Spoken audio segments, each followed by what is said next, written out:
Halo, selamat siang. Melanjutkan apa yang telah saya bahas sebelumnya mengenai bentuk perusahaan ataupun karakter perusahaan freight forwarding. Sebelumnya saya pernah membahas sedikit tentang air freight ya.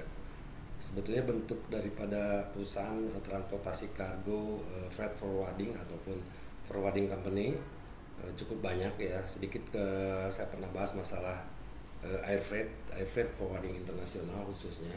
Nah, kita bahas freight forwarding internasional untuk yang berkaitan dengan bidang laut atau sea freight shipment. Nah, untuk jenis freight forwarding angkutan laut ada beberapa hal yang mungkin lebih harus diperhatikan, terutama dalam kesiapan barang ya.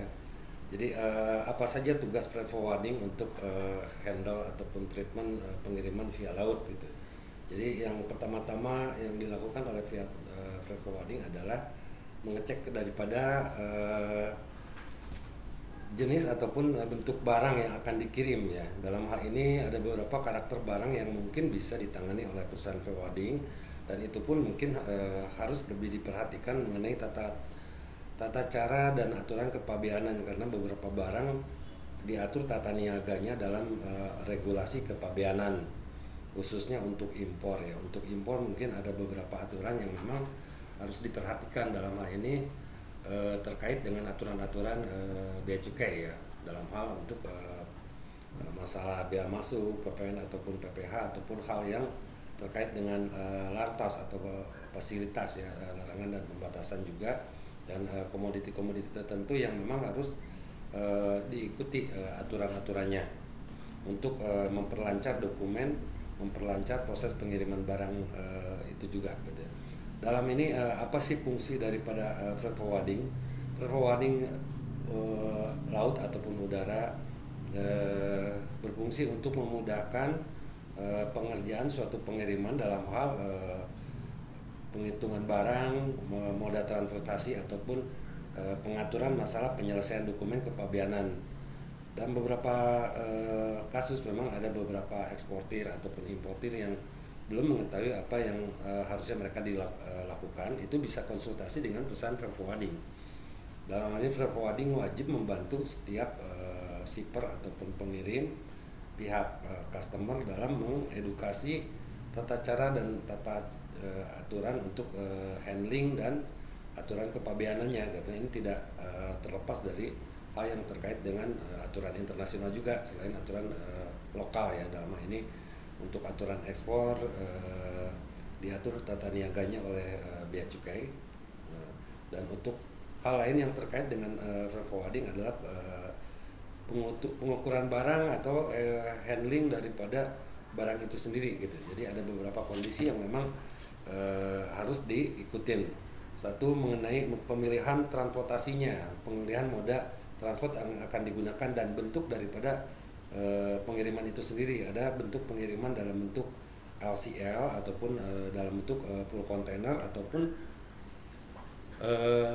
non container, dalam arti pengiriman dalam bentuk partai-partai yang tidak masuk ke dalam kontainer ataupun break bulk ya. Jadi beberapa moda transportasi akan menyesuaikan diri dengan bentuk jenis ataupun volume barang yang akan dikirim, dan beberapa juga aturan kepabeanan akan mengatur ataupun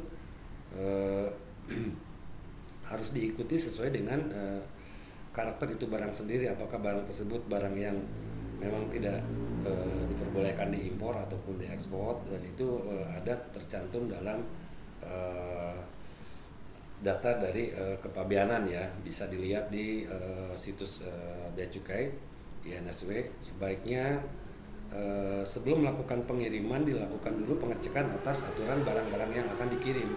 Itu akan lebih memudahkan dan menghindari hal-hal yang menghambat lancarnya suatu proses pengiriman gitu. Jadi saya tekankan soal pengiriman itu bukan hal yang terlalu sulit, tapi dalam hal ini kita harus ikutin setiap aturan yang ada dalam aturan kepabeanan, dan itu bisa dilihat sangat mudah saat ini untuk melihat aturan-aturan yang ada. Bisa dilihat dari situs website bea cukai, dan keterkaitannya juga ikutin aturan-aturan dari kementerian yang terkait untuk barang tersebut gitu. Karena ini akan memperlancar setiap proses pengiriman tersebut gitu.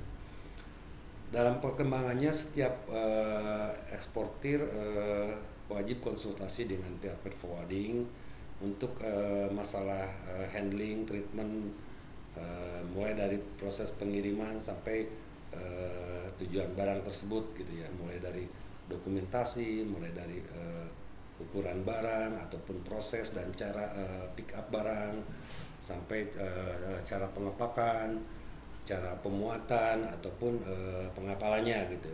Dan beberapa contoh kasus seringkali terjadi asal kirim ya, barang dikirim tanpa memperhatikan kondisi daripada aturan, sehingga pada saat barang udah nyampe ke pelabuhan, barang tersebut tidak bisa dikirim karena terkena suatu aturan yang melarang barang tersebut dikirim. Atau sebaliknya, pada saat impor beli barang itu mungkin di luar negeri terasa lebih gampang, tetapi pengiriman juga gampang. Pada saat barang tersebut akan dirilis di negara tujuan ataupun di negara importir, terjadi kesulitan karena tidak mengikuti aturan negara tersebut ataupun aturan-aturan kepabeanan yang sudah ditetapkan. Jadi saran saya, setiap pengiriman, sebelum pengiriman dilakukan, pelajari aturan masing-masing barang tersebut sesuai dengan regulasi negara tujuan atau pelabuhan tujuan gitu, terutama untuk barang-barang tertentu yang memang diatur tata niaganya gitu. Dalam hal ini mungkin impor ya, untuk di Indonesia impor cukup selektif, cukup ketat untuk tata niaganya, karena itu berkaitan dengan bea masuk, PPN dan PPh atas barang tersebut gitu. Itu menjadi catatan dan menjadi note untuk lebih diperhatikan gitu. Adapun tugas lain dari freight forwarding selain tadi mempersiapkan barang, terus mengecek barang, mempersiapkan dokumentasi untuk barang atau mempersiapkan dokumentasi untuk kepabeanan, juga mempersiapkan hal yang terkait dengan pengiriman tersebut. Misalkan booking ke suatu institusi pelayaran, dalam hal ini tergantung daripada tujuan barang tersebut, juga tergantung daripada moda barang ya, moda kapal yang akan dipakai gitu. Untuk barang-barang yang tidak bisa masuk kontainer, mungkin ada beberapa pilihan ya, misalkan masuk ke kapal break bulk, dan itu pun harus diantisipasi lebih awal, karena tidak seperti kapal kontainer yang regular vessel atau regular routing yang routingnya sudah fix, sudah pasti gitu ya, untuk ekspor khususnya dan impor. Nah, ada beberapa barang tertentu yang memang agak sulit treatment handlingnya gitu. Adapun misalkan ada beberapa jenis kontainer yang memang bisa memfasilitasi untuk kiriman-kiriman barang tertentu, misalkan untuk barang-barang mesin ataupun barang-barang yang overlength atau overheight ataupun overweight, sehingga tidak masuk ke dalam bentuk kontainer standar. Ada beberapa kontainer yang bisa mengakomodir bentuk-bentuk barang tersebut, misalkan kontainer flat rack untuk barang-barang yang memang seperti jenis mesin yang kondisinya tidak memungkinkan masuk ke dalam kontainer, ataupun open top, ataupun barang-barang yang memang khusus ya, seperti barang makanan, ataupun misalkan barang-barang cairan gitu untuk makanan, ataupun barang-barang yang relatif rentan untuk kondisi dimasukkan ke dalam standar kontainer, itu bisa dimasukin ke dalam kontainer tertentu seperti river container ataupun kontainer yang sudah diatur gitu ya, seperti misalkan untuk cairan ya, ada isotank. Isotank itu bentuk kontainer yang diperuntukkan untuk semacam cairan yang mungkin dengan kondisi tertentu bisa masuk, dan barang tersebut biasanya masuk ke dalam kontainer tangki ya, atau disebut juga isotank. Nah, ini bentuk-bentuk daripada servis yang disediakan oleh pihak freight forwarding. Dalam hal ini freight forwarding memang diperlukan suatu keahlian ya, dalam arti bisa menghandle suatu pengiriman barang. Dan pengirim barang itu memang pada perkembangannya mengalami perkembangan seperti kiriman untuk barang-barang makanan, barang-barang yang memang membutuhkan pendingin seperti ikan, daging dan lain-lain, ataupun barang-barang yang bersifat chemical ataupun korosif ataupun cairan, itu bisa dilakukan dengan kontainer tertentu atau wadah tertentu gitu. Itu adalah tugas forwarding untuk memilih moda transportasi, di samping itu juga menyelesaikan dokumentasi, mengedukasi hal-hal yang terkait dengan kepabeanan. Jadi saya sarankan untuk para pengguna atau pelaku pengiriman barang, silahkan berdiskusi sebelum dilakukan pengiriman barang khususnya gitu ya untuk ekspor dan impor, karena untuk ekspor dan impor itu ada beberapa hal yang terkait dengan tata niaga di masing-masing negara gitu ya. Itu untuk menghindari terjadinya penolakan atas barang tersebut di negara tujuan ataupun penerimaan di negara importir gitu. Itu lebih diperhatikan. Banyak contoh kasus pada saat barang dibeli di luar negeri, begitu datang ke Indonesia barang impor tersebut tidak bisa dirilis gitu karena si importir tidak mempersiapkan fasilitas pendukung untuk terkait dengan tata niaga aturan impor barang. Hal ini cukup merugikan. Jadi saran saya, silahkan impor tapi sebelumnya dicek dulu aturan tata niaga yang terkait dengan kepabeanan ataupun fasilitas untuk impor tersebut gitu. Soalnya untuk pengiriman barang sendiri memang bukan hal yang terlalu sulit gitu. Sekarang sudah sangat terbuka dan sudah cukup banyak perusahaan freight company, terutama freight forwarding agent untuk hanya sekedar kirim. Terlepas dari kewajiban shipping line hanya menerima barang untuk dikirimkan dan tidak bertanggung jawab untuk aturan di masing-masing negara gitu. Selama barang tersebut memang bisa dimuat ke dalam kapal gitu dan sudah sesuai dengan aturan-aturan tentang pelayaran atau pengiriman barang dengan menggunakan kapal gitu. Nah, itu untuk freight forwarding. Jadi freight forwarding harus membantu memilih moda pengiriman atau jenis bentuk daripada moda transportasi yang akan dipakai oleh suatu pengiriman. Kedua, membantu kelancaran suatu proses dokumentasi yang terkait dengan aturan masing-masing negara ataupun kepabeanan dan fasilitas yang diharuskan atau terkait dengan aturan pengiriman tersebut gitu. Itu paling penting.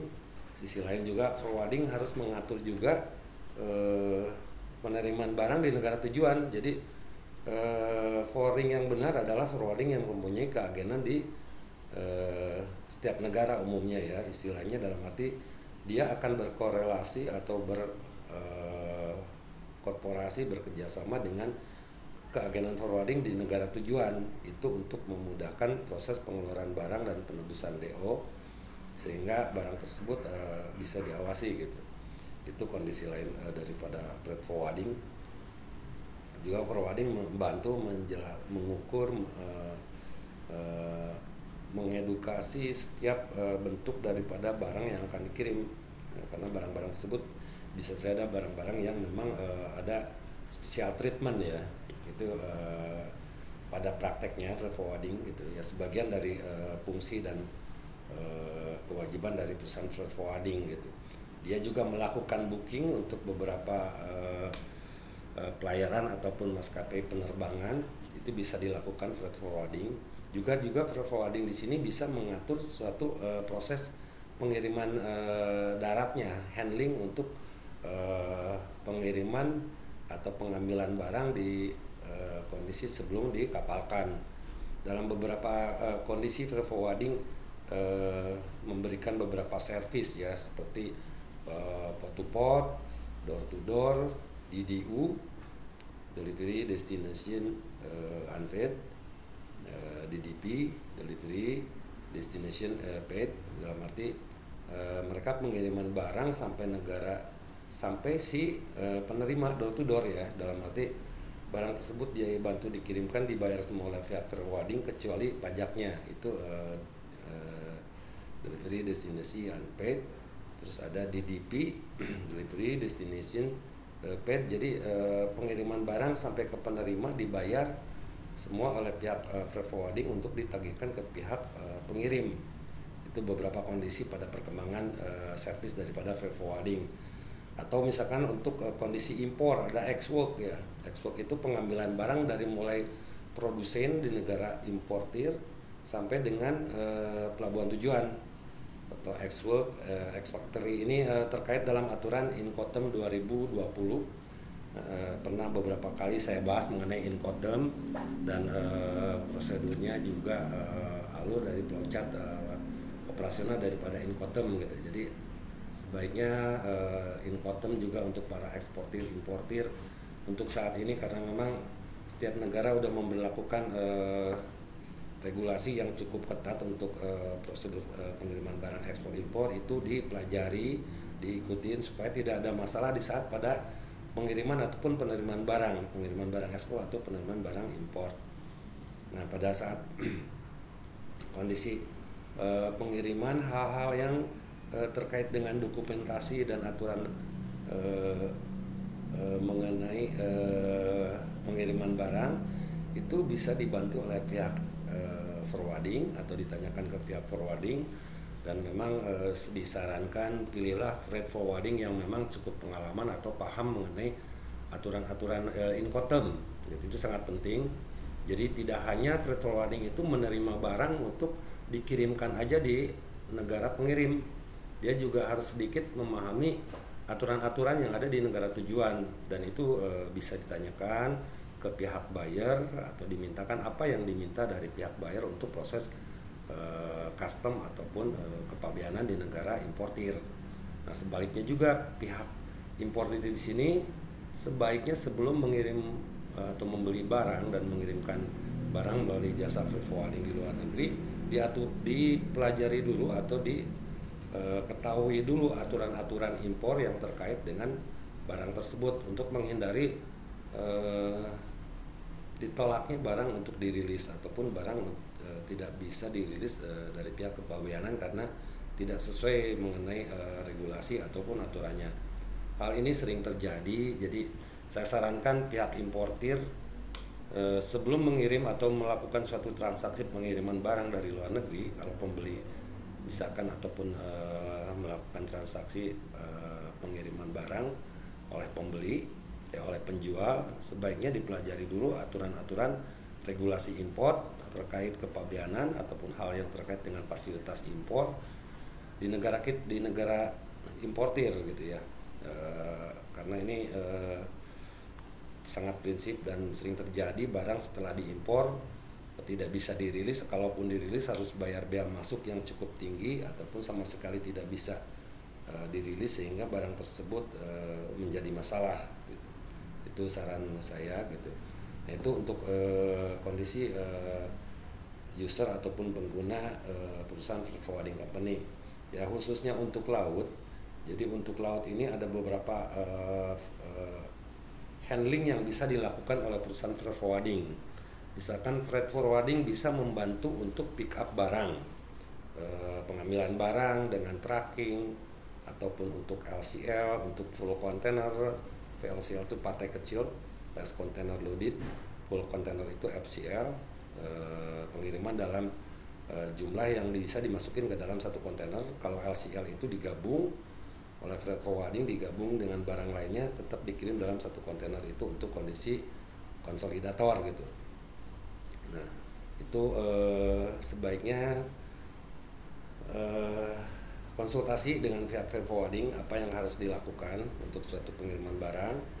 Dalam hal ini freight forwarding kan memberikan penawaran untuk freight ya, untuk laut sea freight. Di situ ada hitungan dalam bentuk per kubik. Setiap barang misalkan untuk LCL biasanya umumnya dihitung dalam bentuk per kubik, adapun juga yang per kilo juga, tapi secara umum memang di setiap negara hitungan untuk laut barang-barang partai kecil retail atau less container load barang kargo itu dihitung dalam bentuk per kubik, misalkan $50 per CBM atau per kubik atau per meter kubik. Nah, untuk full container biasanya dihitung dalam satu bentuk container box. Misalkan ocean freight-nya dalam bentuk per kontainer, ada biaya LSS, ada biaya THC, ada biaya dokumentasi, biaya lainnya terkait dengan aturan ataupun charge yang dikenakan oleh pihak shipping line. Nah, itu yang bisa dilakukan pihak forwarding untuk pembukian ke pihak shipping company atau pelayaran. Nah, dalam perkembangannya perusahaan forwarding itu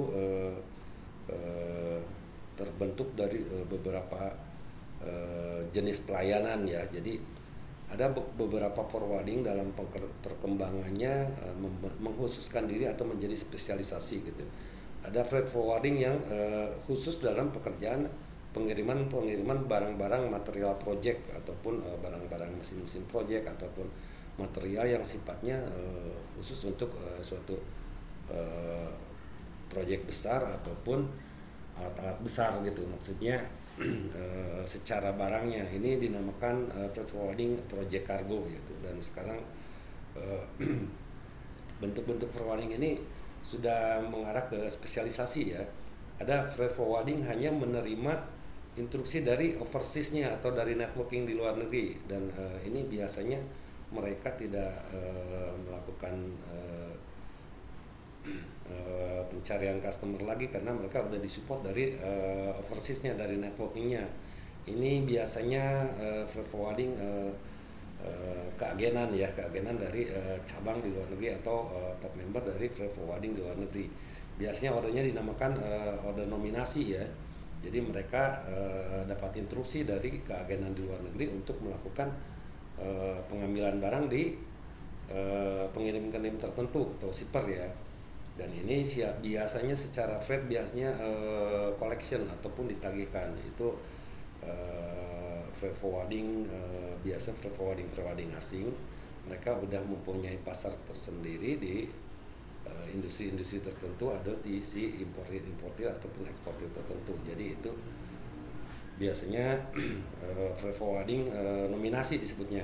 Terus ada forwarding yang sifatnya menghususkan diri untuk destinasi tertentu, spesialis gitu. Misalkan mereka spesialis untuk negara Cina, spesialis untuk ke Middle East, ke Dubai, spesialis untuk ke Eropa, spesialis ke Amerika. Mereka hanya menerima kargo-kargo untuk negara tertentu atau pelabuhan tertentu. Itu biasa disebut freight forwarding konsolidator ya. Konsolidator dia terima core business atau scope ordernya hanya lebih ke LCL, mengumpulkan produk-produk LCL untuk destinasi tertentu.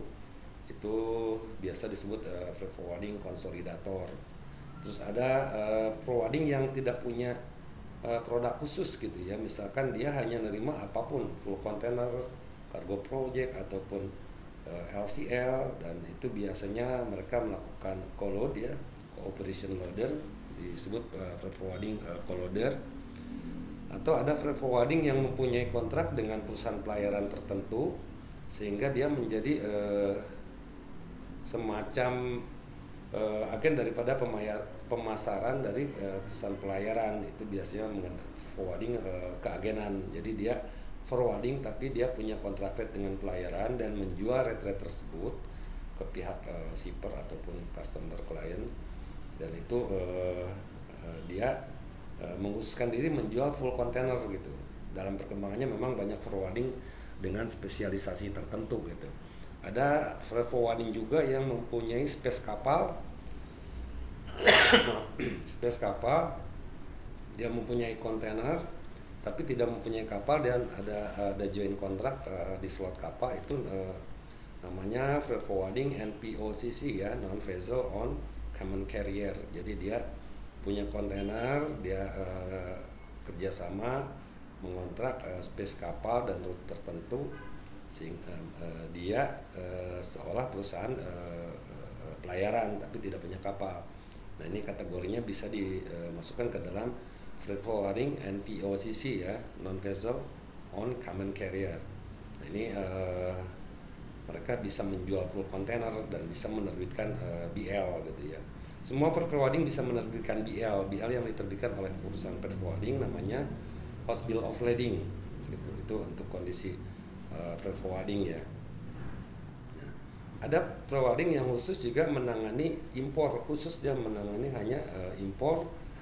Impor sendiri terbagi dalam beberapa proses pekerjaan. Dia ada yang freight forwarding hanya menangani freightnya saja, port to port, ataupun si freightnya aja, ataupun bisa juga sebagai forwarding yang menangani juga sekaligus dengan proses pengeluaran barang untuk impor, atau misalkan itu yang biasa dilakukan oleh perusahaan EMKL, merangkap juga dilakukan oleh freight forwarding. Bahkan ada juga freight forwarding one stop service, jadi mulai dari ex work, freight, sampai dengan custom clearance, urusan clearance custom kepabeanan, sampai dengan deliverynya, trackingnya gitu. Jadi pada perkembangannya banyak perusahaan forwarding yang memiliki servis yang bermacam-macam gitu. Tadi ada spesialis project kargo, ada spesialis project spesialis keagenan pelayaran, dia hanya menjual full container, menjadi marketing sub-agent dari perusahaan pelayaran. Ada freight forwarding yang spesialisasi di bidang LCL ataupun spesialis dari tujuan tertentu gitu ya, menerima LCL sebagai konsolidator atau pengumpul barang untuk dijadikan masuk ke dalam satu kontainer konsol. Ada forwarding yang tidak punya produk tapi dia bisa menjual apa saja sebagai co-loader, dia apapun dia kerjakan untuk retail, itu lebih ke freight forwarding. Cuma yang pasti freight forwarding itu diharapkan mempunyai networking ya, jaringan kerja freight forwarding lagi yang sama di luar negeri. Itu akan lebih memudahkan dan lebih mengamankan kondisi daripada pengiriman barang gitu. Itu freight forwarding yang sebenarnya itu harus punya keagenan di luar negeri gitu. Itu ada freight forwarding yang NVOCC juga, punya kontainer tapi tidak punya kapal, tapi dia punya kontrak dan space dan route di pelayaran. Dia booking space, booking rute di sebuah kapal, dan kontainernya mereka punya, itu dinamakan freight forwarding NVOCC, on vessel on common carrier. Jadi dia perusahaan forwarding yang tidak mempunyai kapal gitu ya, perusahaan pelayaran tapi sebenarnya itu forwarding yang tidak mempunyai kapal, tapi dia bisa melakukan ekspor dan mempunyai kontainer sendiri gitu. Itu perusahaan NVOCC ya, non vessel on common carrier. Terus pada perkembangannya banyak forwarding juga yang mempunyai merangkap menjadi EMKL, menjadi perusahaan tracking juga, menjadi keagenan daripada luar negeri juga. Bahkan dia juga melayani pengurusan dokumen secara online dengan bea cukai, atau yang istilah sekarang itu PPJK ya, perusahaan pengurusan jasa kepabeanan gitu. Jadi one stop service itu juga ada yang beberapa forwarding pada perkembangannya melakukan itu, dan itu sah-sah saja selama perizinan terkait dengan perusahaan forwarding dengan OSS, dengan Kementerian Perhubungan, dan dengan asosiasi ALFI, Asosiasi Logistik Forwarding Indonesia, diikutin gitu. Oke, mungkin seperti itu untuk perkembangannya freight forwarding, khususnya forwarding laut. Silakan jika ada pertanyaan tulis di kolom komen. Mudah-mudahan saya bisa menjawab untuk setiap pertanyaan yang timbul. Sebetulnya masih banyak yang bisa dibahas dari setiap item ataupun hal yang terkait dengan freight forwarding.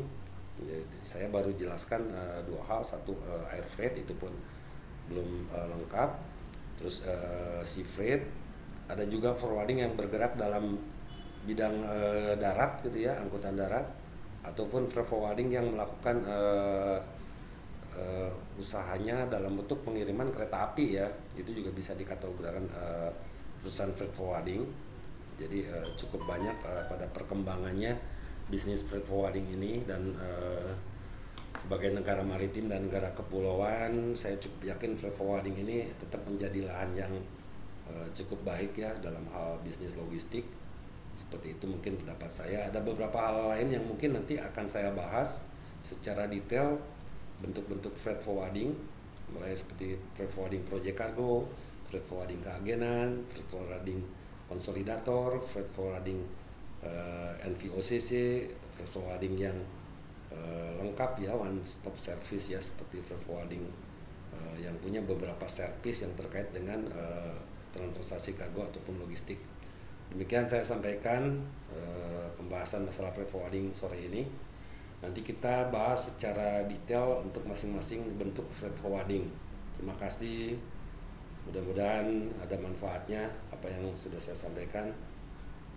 Salam logistik. Wassalam. Saya Morgan. Terima kasih. Wassalam.